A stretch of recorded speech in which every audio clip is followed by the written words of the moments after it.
Guys আজকে আমরা কচুরলতি রান্না করবো এখন এই জন্য কচুরলতি তুলতাম।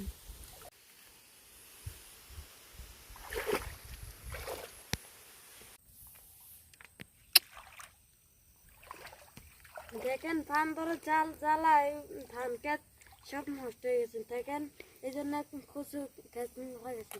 দেখেন কতগুলো খেত খিলপরি আছে। ধান তো জ্বালা ধান বা কোন তরকারি কিছুই খাওয়া যায় না। লাউটা লাগাইলে তরকারি আর ভেসে আসে। এই যে এবার দেখতে পাচ্ছেন তো বান্ধব ছালা এই পাহাড়ে কত কষ্ট। বান্ধব চালা কোনো তরকারি খাওয়া যায় না। সিম লাগালে আসে, কোনো তরকারি করলে বান্ধব চালা যন্ত্র কিছু খাওয়া যায় না। এই জন্য দেখেন কচু গাছ লাগাইছে। এই যে উপরে ক্ষেতগুলো খিল রয়েছে। কয়েকটা তিতল থাকেছে এখন এই দিতে বান্ধায় হয়ে থাকে। সারাক্ষণ পাড়া দিতে হয়। কিন্তু দেখেন মাছা দিছে, এই মাছার ভিতরে বসে থাকতে হয় আমরা।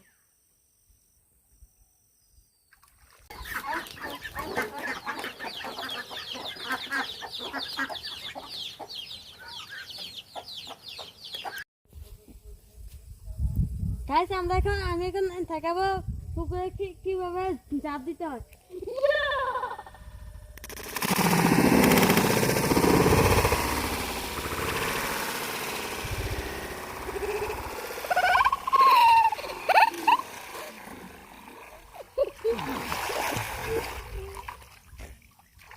ঢুকছে।